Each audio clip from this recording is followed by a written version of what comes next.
everything, and that is the connection between nature and creativity, and how spending time outdoors can transform our design process.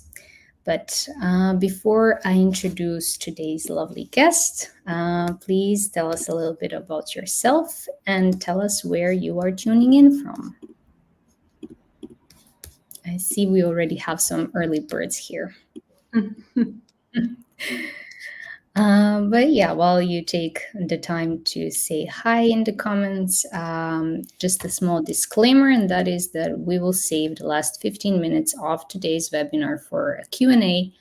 And you will see a little disclaimer again. It's time for the Q&A. Post your questions, but if you have any questions during the discussion, feel free to post them beforehand or any time during the webinar. So without further ado, our guest today is the wonderful Gloria. She is the senior brand and motion designer at Blinkist, part of the product team. And in her design work, she is known for her bold, unique, and human-centered design. But when she's not working, you can either find her cycling or visiting a brand new photography exhibition, art museum, or what I find personally very interesting is she is training to be a sommelier. But today we're not talking about wine, unfortunately, but we're talking about an interesting topic as well, and that is how outdoor experiences can really elevate design by bringing in new, fresh perspectives, and as well as enhancing our overall creative output. So, Gloria, thank you for taking the time to join us today. And for those who don't know, can you tell us a little bit about your career journey so far? Yes, I'm so happy to be here and to talk with you and also with the audience. It's such a pleasure to actually, this is my very first webinar that I ever done in my whole life. And for me, it's very important to have such a important role in communicating, as you said, like the purpose of having like a natural personality as well, or also like combining with the design personality. And I'm so happy to be here to talk to you about this process, my design process. So as you might hear, I'm Italian. But I moved to Berlin 8 years ago. So before that, I was working in Italy as a junior art director first in communication agencies. And then I decided to move a little bit outside from the communication advertising bubble because I felt like it was too masculine at that time. I was not getting that much a good vibe. So I decided to move into motion graphics that at that time was growing, was becoming a thing. And I'm talking about 9 years ago, more or less. I joined a lovely design studio and I fell in love with motion design. And that's also the thing that brought me to Berlin because I was looking for, something different. When you're like in your career, you're looking for something else, you want to grow. And Berlin for me was the place where to go. And here I joined Beatport, where I worked for 1.5 years as a motion designer, art director, illustrator, graphic designer. I was supporting a social media manager. I was supporting CRM. I was basically doing everything by myself with the support of a creative director. But that experience was not enough for me because I came to Berlin. I wanted to grow. I wanted to learn more. So after a couple of years, I joined Blinkist, and I've been there since 2000 something, like working there for 6 years, 6 or 7. I don't know. I lost the count. It's just like it's like a long journey. But yeah, I joined as a motion designer in the marketing team. And I stayed with them for 5 years. And then just last year, January last year, I moved to the product team. So things are different for sure. It's challenging, but also, exciting. Yeah. Seeing also like the other phase of the middle, like you're constantly communicating with the users and then you're doing something for the users on the product side, on the other side. So yeah, it's quite nice. That's me. Thank you. So a little bit of everything, right? Yes, totally. From video editing to motion design to a lot of stuff, photography as well in my past. yeah, being quite a creative person from the very beginning. Yeah. But that's good. That's good. And would you say that product is something that suits you more? I think so. I work in marketing quite a lot. I mean, I studied to become an art director. So let's say the marketing was like the seed that I put in the soil just to connect into something natural. But then when the plant grew, I don't know, I felt like it was, I don't know, I reached a point where I was exhausted by marketing, also seeing marketing every day in my life and in our life, like social media, emails, televisions everywhere. So I wanted to see the other side of the business and get involved more into the product, into strategic thinking. And yeah, I have to say it's quite challenging because there are so many different features or projects that are coming to our table. But I guess that's the thing that it makes it exciting. Yeah. Also Mm. because it's so various. One day you're working on a feature, the day after is just an icon, and the day after is like, I don't know, transitions between screens and motion wise. So it's very, yeah, it's broad for sure. Yeah. Broad, dynamic, and that's nice though. With every single role, you probably learn something new. So Oh yeah, totally. Also depending on the people that you have around you. I mean, before it was marketing, of course, I was focused on marketing. Nowadays, it's focused on product design, talking with developers about code, and yeah, it's so big. It's such a big world. it is. It is. But yeah, being in being in big work also Mhm. allows you to learn stuff, but also allows you to fall into different type of creative works, right? So um, Totally. would love to hear more about how we came to this topic today. You before we had this conversation, you mentioned that you found about this connection between time in nature and boosting creativity. So hopefully, like, I would get to hear how you got to this realization.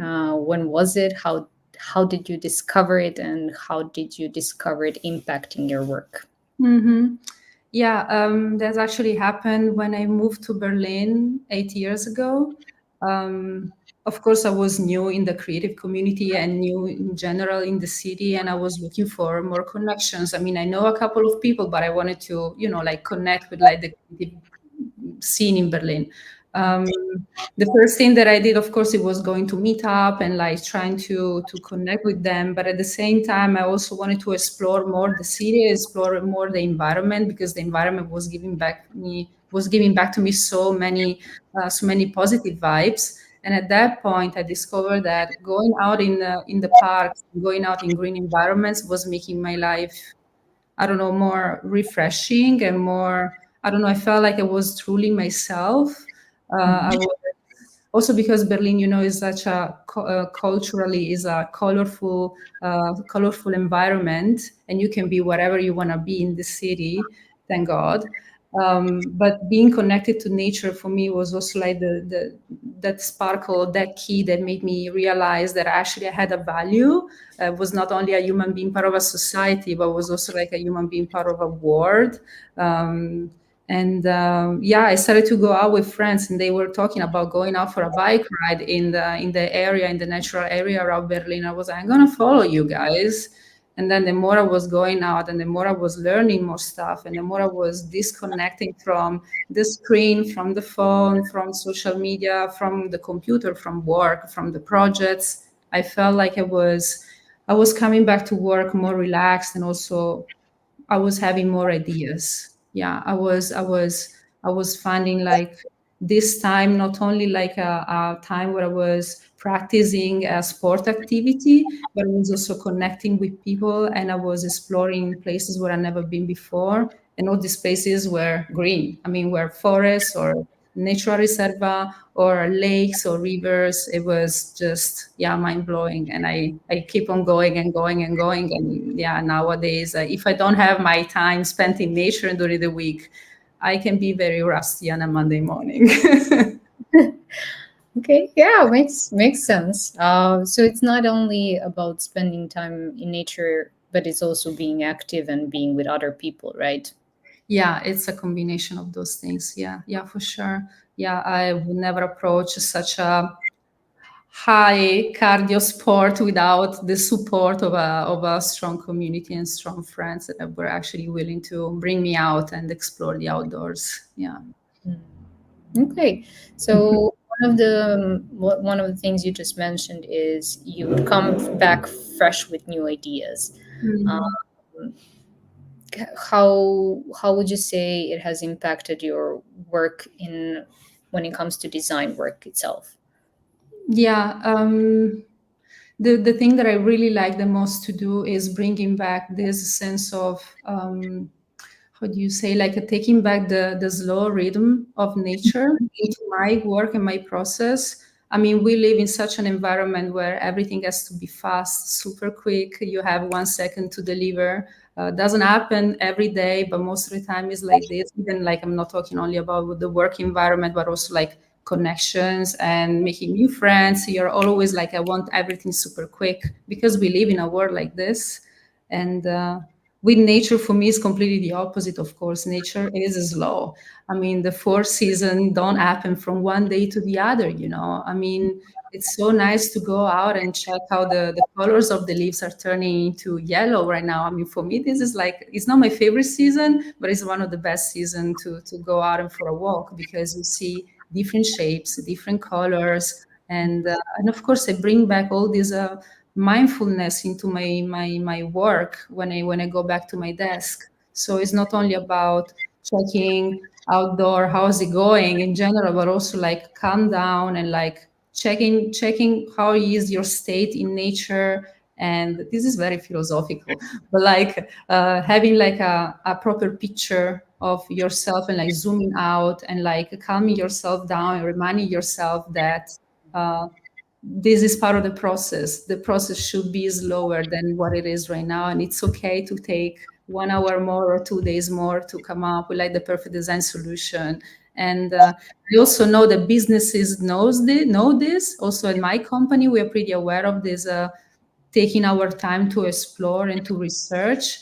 But I think it's just like something that is intrinsical in the society that we have to like deliver super fast, but it doesn't have to be. So nature, yeah, it's that's why I love to go out because it calms me down. It also calms down my process, and I'm trying to deliver this process as well with the freelancers that we are working with. I'm constantly talking every day with illustrators or animators, and I don't want to get things done in one day. No, no, no, go, no clue. Please don't. Just take your time. Whenever you have a due date, but whenever your file is ready, just send it to me. But yeah, we are trying to to have like a natural flow, let's say, in the design process as well. That's very interesting. But how do you? I mean, okay, yeah, I assume that everyone respects the due date, but have Sure. there ever been any situations where you had to sacrifice the due date for the this delivery to be good, but also to be, not as you said, taken some time to do it properly instead of just finishing it up in one day. Mm, no, because if, I mean, people know me that I'm a too well organized person, so I always have a plan B. So if the first file doesn't come on time, there is always a second file that is gonna come in 2 minutes after I thought about. Oh, maybe it should be nice to have that file, and then it comes in. Of course, it was also about not planning ahead. Is about thinking not only about the now but also thinking about the 1 week lapse of time.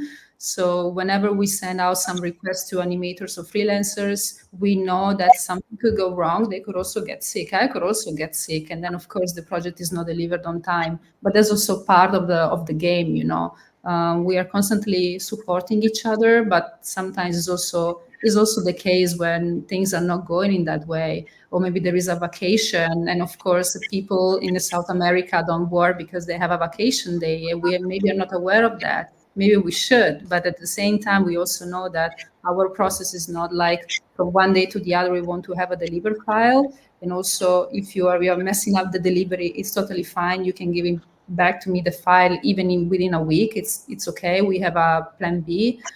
But yeah, we pretend to not push too much also external people to deliver files like in an immediate time.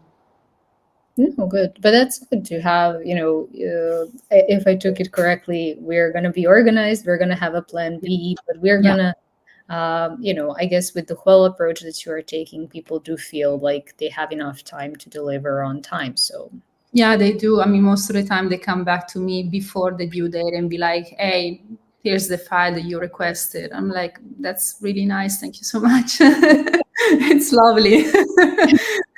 If you want to, I don't know, go back to the file and check a couple of details, I mean, it's okay. Take your time. But yeah, they are also super happy to work with us because we have this. It's not a freedom, but we have this elastic, let's call it like elastic due date. that's really cool. I mean, we came up with a process, though. I mean, it's not like from one night to the other we decided like this. I mean, it has been part of a process for a long time, and we are really pushing to have this process in place in the company. So yeah, it took years for sure, years and many conversations with stakeholders, but that's where we are at the moment. That's cool. And kind of taking in that sort of from nature, like things take time. Yes. Things, good things take time, but they do come at one point. Yes. Great. Um, and yeah, speaking of nature, we know that in many creative spaces, like for architecture, for example, we get like actual replicas from nature, like putting into interior design. Um, do you have any sort of projects or any designs or any sort of work that you did that you incorporated like nature's boldness, personality, or even maybe designs from nature into your own work to make them feel more natural, more human, more relatable? Mm, yeah. I mean, yeah, as you said, I mean, being part of nature, it doesn't mean that I only design plants or, I don't know, birds or natural elements. But when this project that I'm going to talk to you about came to me, I was actually very excited because it came out of a sudden on a random Instagram message, be like, hey, would you like to design a cycling jerseys for us? And I was like, okay, that's like the dream project for me. I mean, I'm a designer, I love cycling. Let's combine the two things together. And then, of course, when it came to think about the topic of the jersey, I didn't want to make something just for the sake of having it beauty and having it like made in a design way, like super nice and shiny, but I wanted to have it like with a strong meaning behind it. And the topic, it came from my experience as a designer, but also as a cyclist, but also as a human being. And this project came right after the pandemic, or like during the pandemic years. So, you know, those moments where we were all at home, nothing was moving, and everything was one day up and everything was down, and then it was up again. So this constant fluctuation of going up and down just reminds me a lot of like climbing mountains in cycling, but also like going down from the mountains. So that's why this thing, it came to my head to design like rocks, because rocks have a organic shape. There is no rock that is equal to another rock. So having these rock shapes that have like a colorful lines into that represent basically the topographic maps. So it's like the attitude of a map, and like put them on a jersey that is completely white, having these colorful shapes for me was just like the rock that it basically represented me and myself, or like any other person that would represent themselves into these up and downs of the life. And then the topographic map intrinsic into the rock, for me it was representation of what was going on in my head at that moment and in my life. And of course, because of the pandemic mostly. And really wanted to encourage people to conquer their personal challenges and to move forward, and to, of course, to intake what was going on at that time, but also using cycling or like the natural environment as a place where to challenge themselves and like challenge those ups and downs in life, and moving them forward or solve them somehow. So it was an amazing project. I was so happy, and the brand that I worked for, it was Tricoterie, and they are based in Vienna. And sometimes when the founder comes to Berlin, we are always catching up, like drinking a beer together, because we are still getting contact. And there are actually still some jersey they are trying to sell on the website. I don't know, maybe there are some sizes left. But yeah, it was a beautiful project, and I'm willing to do more of this, like putting together nature and cycling and design. Yeah. Sounds like a nice project. And you know, I guess whenever we are doing projects that marry our hobbies as well, it's very dear and very close to our heart, right? Yeah, of course. I mean, it was completely far away from the work that I do every day. So that's why I also like to tackle these projects, and sometimes also stepping out from my position as a brand and motion designer and do something completely different, like designing for a textile is not really my thing. I mean, I never designed for textile, but when I received the first pieces of the textile at home, I was excited. It was something new. It was something that I created. Now it was very cool project. Yeah. Speaking of that, how often do you take such projects that are like maybe passion projects, or and do you think that they're important to designers to do from time to time? Yeah. I also have a suggestion for you later. I have a book that will recommend to the audience, but I do this quite often. It's not about challenging myself in creating new designs, but it's more about, I don't know, exploring different design elements that I don't use at work. For example, I mean, if you think that I've been working for the same company for the past 6 years, of course, the shapes and different elements changed, but the color palette or the general brand guidelines of the brand are always the same. And as a creative person, sometimes I feel like I'm constrained to use the same elements all over, but I have more that I want to explore. And well, sometimes I take the time to sit down and see what I have in my head. Maybe something inspired me. Maybe I went to an exhibition, or maybe I was out for a run or a walk or speaking with a friend. And then I had this sparkle of idea that come back home, and I just like, I have to make this thing. It's gonna be nice. I'm gonna love it so much. Um, I I I mean, it depends. If you're like at the beginning of the career, of course, it's amazing to do such a project like private projects, or passion projects, because then you can put it in your portfolio. You can also show to companies that you also have the skill. Then maybe the business doesn't require you to have the skill, but you're also passionate about other stuff. It's not only about product design. It's not only about being a perfect engineer. It's not only about being the perfect brand design that tackle the brief 100%, but it's also about the human being that you are, and see what's behind, the designer that you are. So yeah, it's a nice thing to do sometimes, also to explore different things, but I'm really conscious to not push people to do this thing, because it can be quite tiring, and also because I hate content and there is so much content out there. The more content we produce, and the more we are going to see lots of stuff every day. So if we keep it like like a low bar, that's nice. It's just for you. But I also see people like going really wild with exploring new things, and basically their portfolio is just an exploration of their personal um, design or the personal projects, there is nothing that comes out from a company. So whenever you see this portfolio and these people are applying for a job position, it's also hard to understand if they will fit to a certain job positions or not. Of course, if you're a junior designer, you might not have anything related to business design, let's say. But it's there are also ways to reach that point. I mean, that's what happened in my life when I was joining as a junior designer. I didn't have anything to show from the past experiences, but of course, the willingness of wanting to learn more and also showing what I've done in the university helped me to also reach certain positions. Yeah.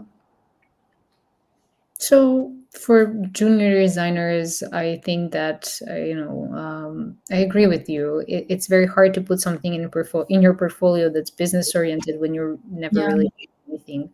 So yeah, it's taking on projects that are dear to your heart may make designing easier at that point. More Yeah. fun. But I do understand, on the other hand, what you just mentioned. It might be hard to see where that person would fit into the team, like based on that. Mhm. Yeah. Um, Mm-hmm. And I wanted to say something, it went away. Yeah. Of course, personal projects, yes, amazing. But also, maybe there is a friend that needs support for something, and maybe this friend is working for, I don't know, in free time for I don't know, another business, and maybe they need support with something. There's also a way to show your willingness to I don't know, to get into a company and to show them, like, look, I don't have anything that is related to the product that you have, but I'm working with this friend and we are putting together two brains and we are thinking about creating something out of it. It's like showing the willingness, showing that you have the passion for what you do. Because at the end, it's not just a job position. I mean, in the end, you have to, I'm not going to say love what you do, but you need to sit on a desk more or less 8 hours every day. So you really need to have the motivation to do that. And if there is no motivation, then you get stuck in a loop when you feel like you're not going anywhere, you get bored. So that's not what you want to achieve, I guess. yeah, I mean, of course, and the whole topic of the webinar is also refining like inspiration for design. That when things get monotonous and when they get boring, let's say, at design. Your escape is cycling, you already said. Uh, is there, I would love to hear, like, how do you take this? Is there any secret formula? Like, I go cycling and I put in inspirational videos, or do you let your mind flow freely? Like, what do you do? Like, how can we step back a little bit from Mm. design when it can get overwhelming? Yeah, there are many things that I do actually when I feel that I'm stuck or just I need to step back from any project that I'm working on. Or yeah, I go out for walks during lunch breaks, for example. If I'm in the office, I go out with my colleagues and my manager. We love to do that. Just grab a coffee and trying to look for a little bit of nature around the office. It's not that much, but yeah, it makes the walk nicer. Uh, but yeah, when I have my free time or my during my weekend, I I I just go out with the intention of course, riding certain amount of kilometers, maybe, um, to stay in the nature as much as possible. And in the past, I used to also, I mean, during the ride, it's not like you're going to ride from A to B without stopping. Of course, you're going to stop to eat something or to grab a croissant or a piece of cake or a coffee.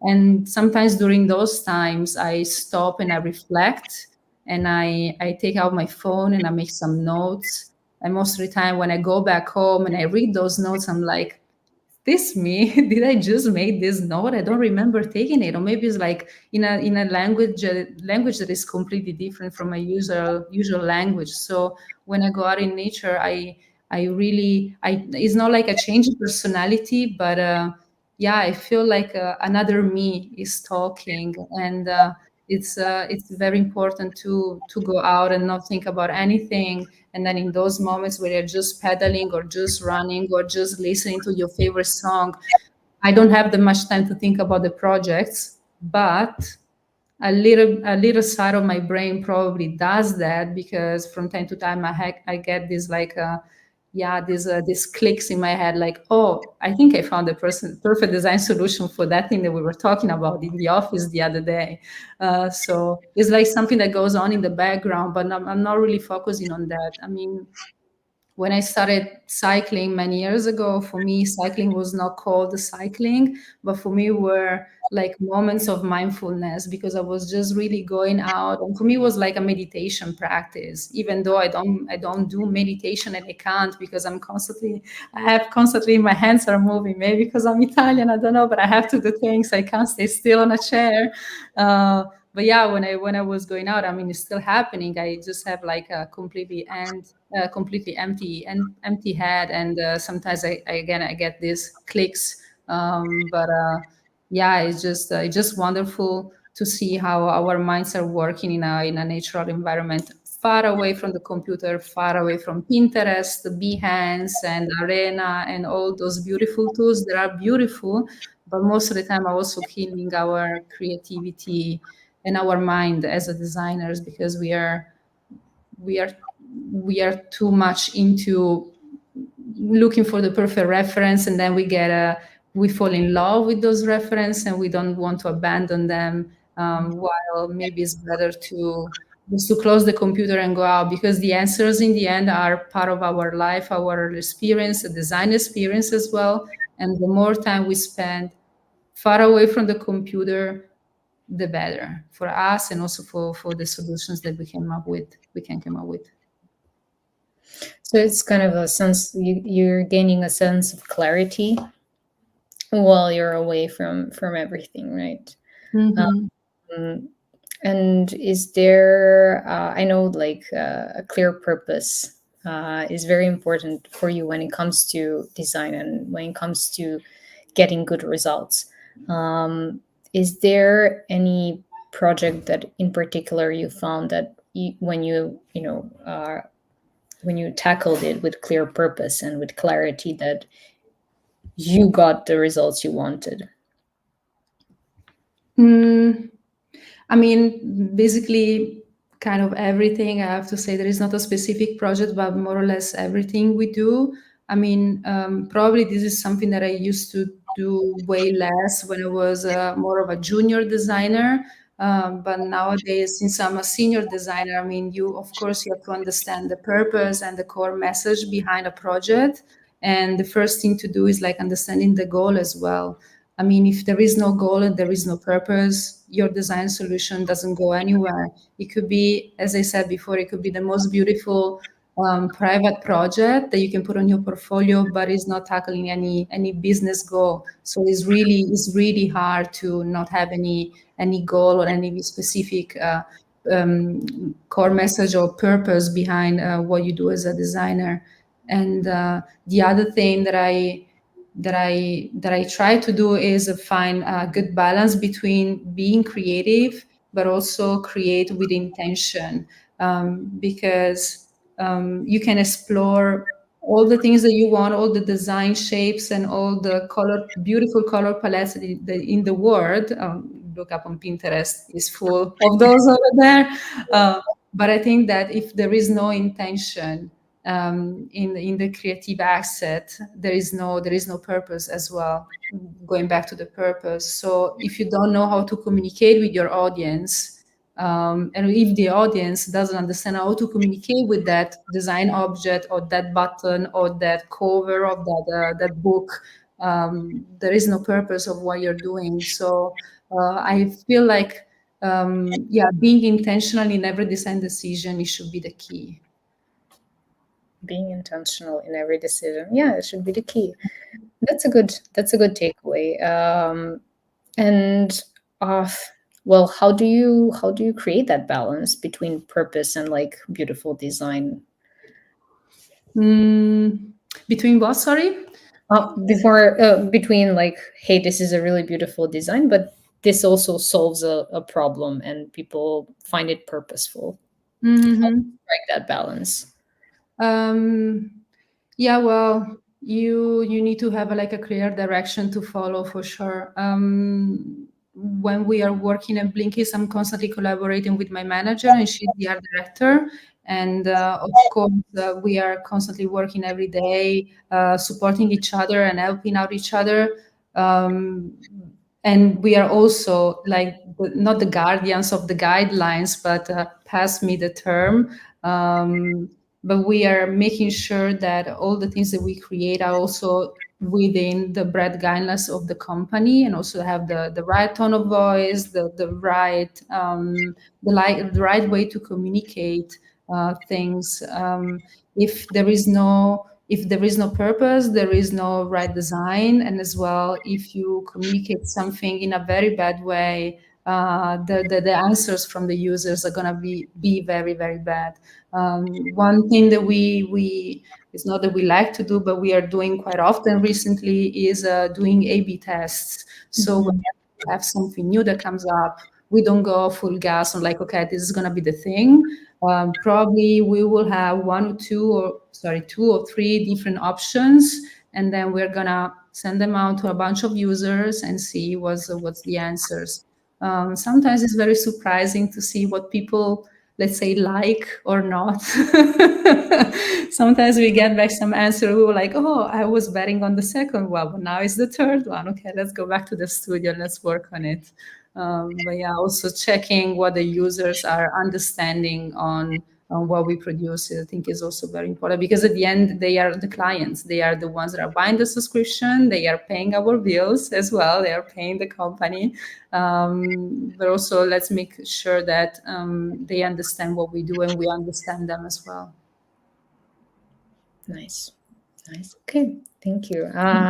The users always in our head. I mean, it's beautiful. It's nice to have the freedom to create crazy designs, but in the end, if on the other side, as I said before, the audience doesn't understand the language, it's wrong. That's not a good design. That's not a good design solution, at least.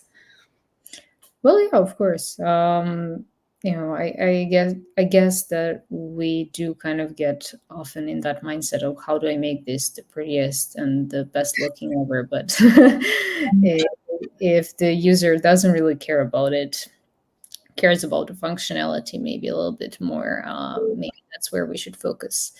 But interesting about the A/B designs. How often do you get it right? I mean, not do you get it right? That sounds not what I wanted to ask. But how often is your guess right? I'm curious to hear. Oh, I believe that it most of the time is right, but sometimes, yeah, as I said, they come back with like the answers that I was not expecting. Yeah, So, yeah, it could happen. Yeah, but yeah, it's also kind of a surprise. I guess. Yeah, especially when it's completely different from what we expect. Yes. Marketing as well. Oh A/B yeah, testing is important, and more often than not, it proves us I wrong. know.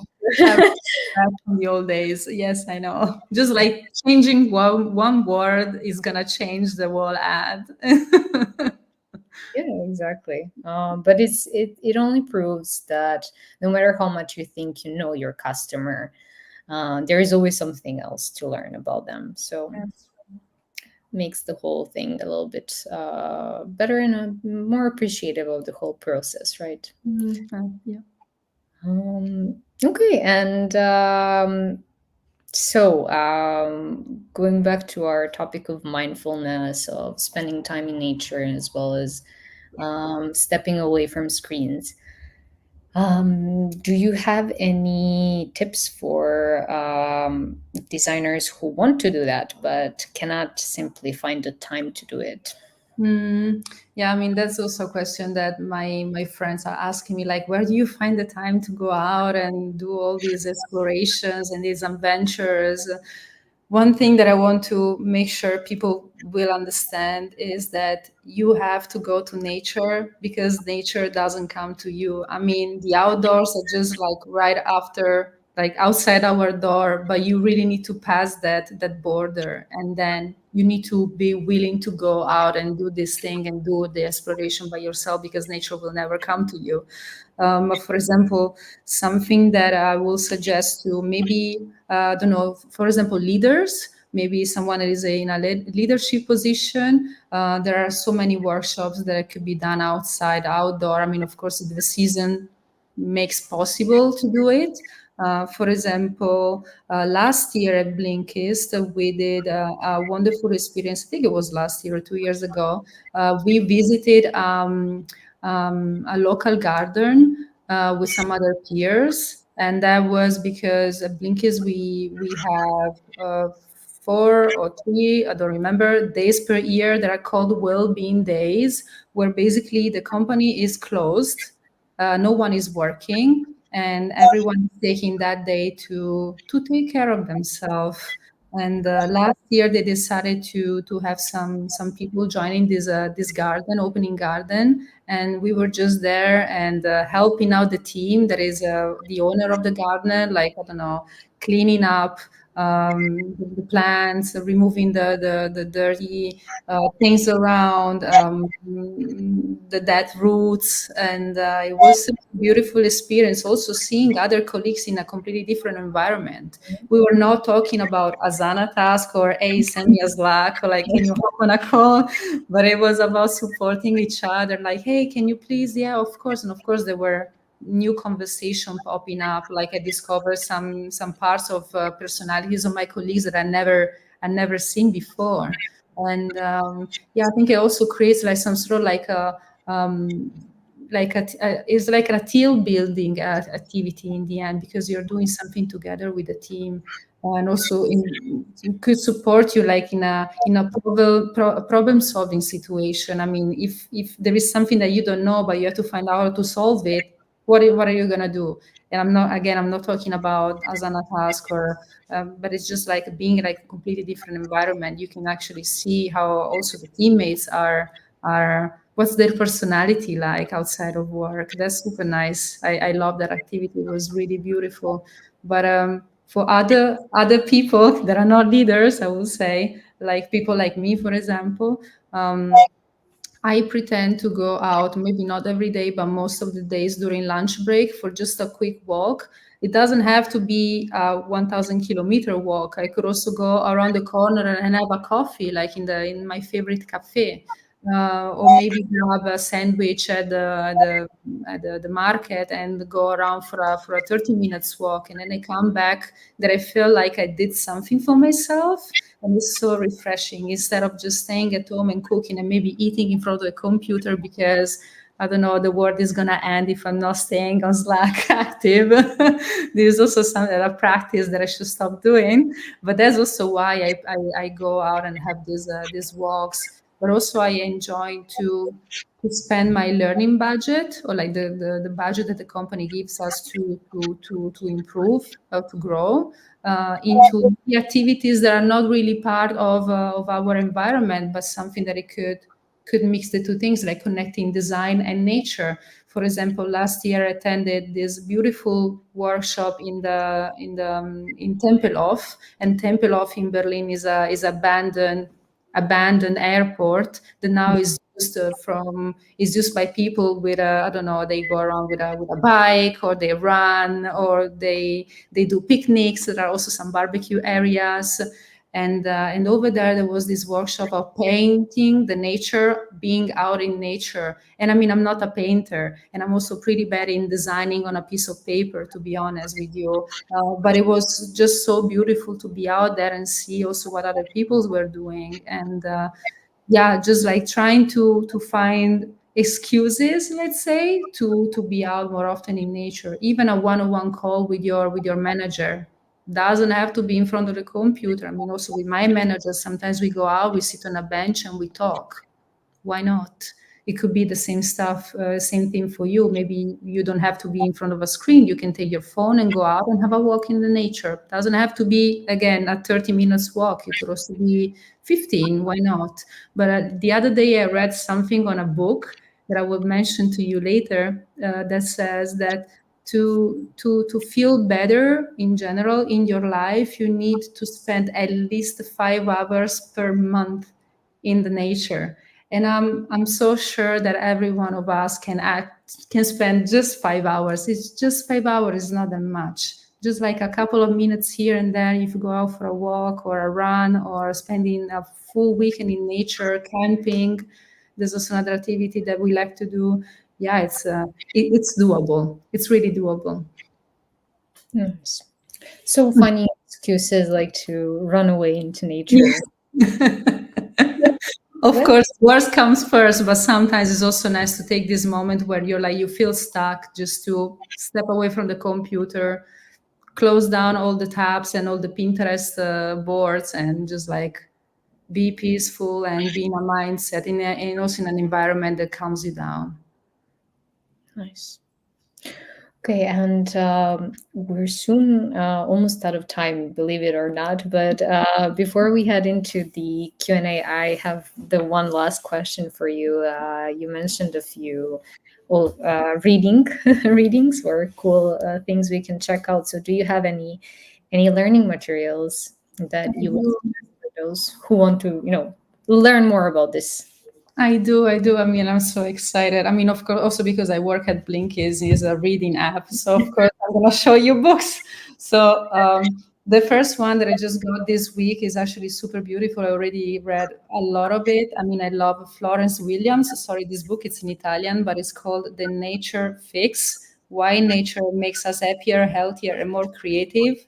Basically, is I'm gonna remove the post-it, but it's a Florence Williams is this lady that goes around in the world and checking how other cultures are doing in terms of well-being. And of course, the first stop is in Japan and people that are doing how they're called walking in the forest, like taking the time to go to the forest. And then, I mean, it's not only about hugging trees, really. There's a little bit of a bullshit that the society built up around this topic, but it's just like it's so beautiful, beautiful also full of data and scientist quotes. Is very nice and very well done.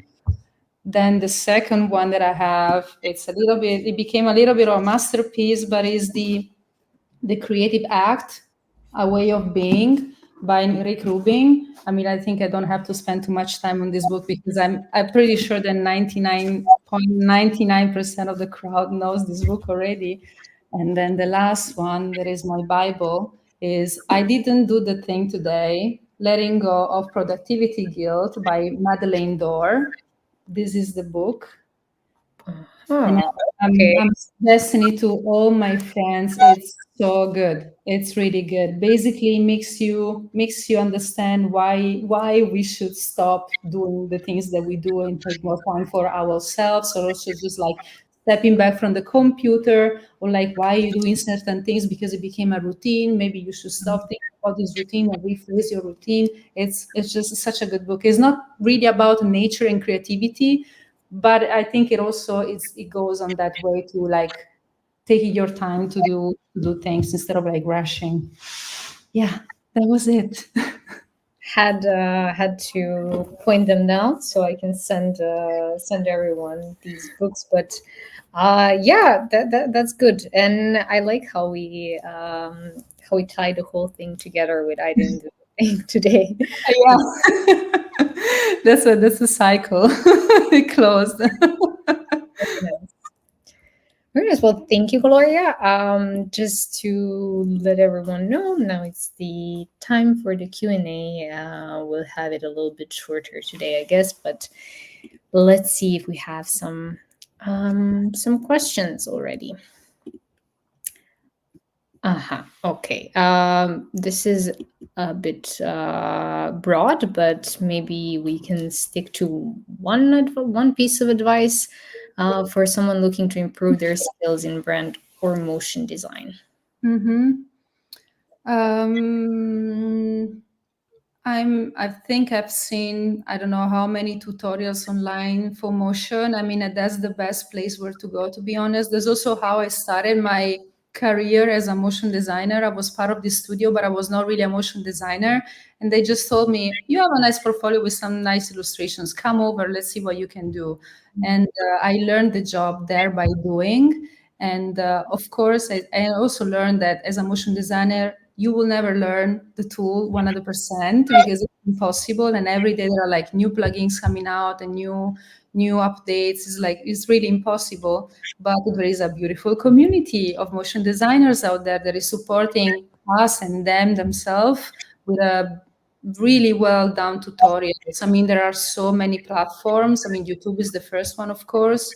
There are also some others that I at the moment I don't have in my head, but like motion motion school or school of motion, I think it's called. There's also a very good one.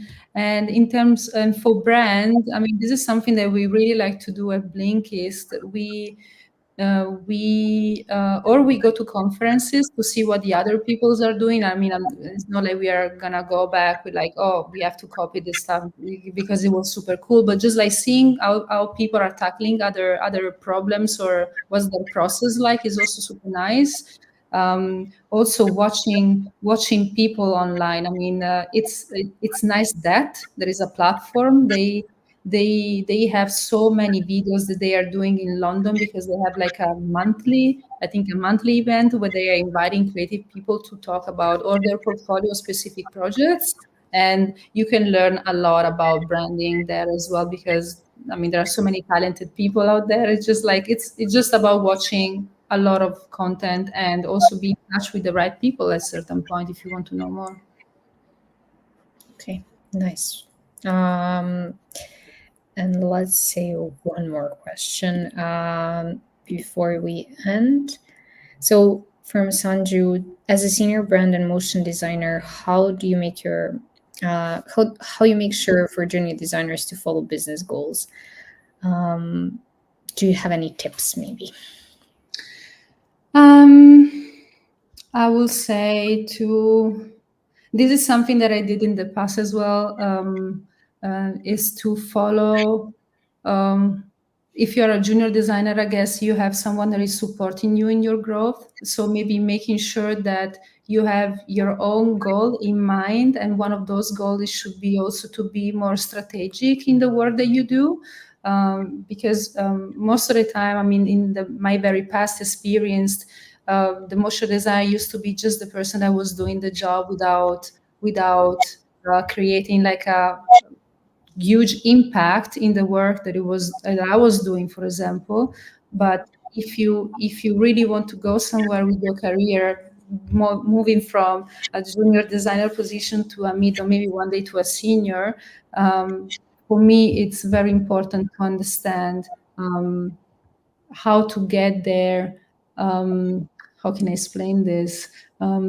Just like making sure that you have that strategic thinking in your practice. And if you don't have it, just check with your manager. I'm pretty sure that this person can help and support you in that, and maybe creating more space for you to like experiment with that, or maybe be more vocal in your presentation. It doesn't have to be that you have to hide all the time. I mean, it's also nice to get up there and express yourself, like I'm doing right now in front of a crowd.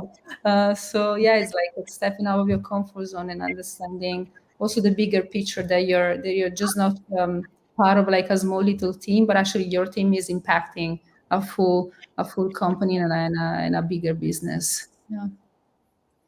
That's good. And I have a follow up on that question actually. But how do you approach that?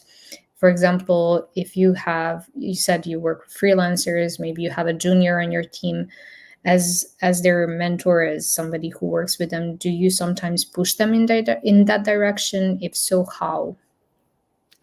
If I push junior designers or Yeah. freelancers, sorry, I didn't get the question. I guess junior designers would make more sense into like that. How do you slightly give them like that gentle push into thinking strategically? Yeah, of course.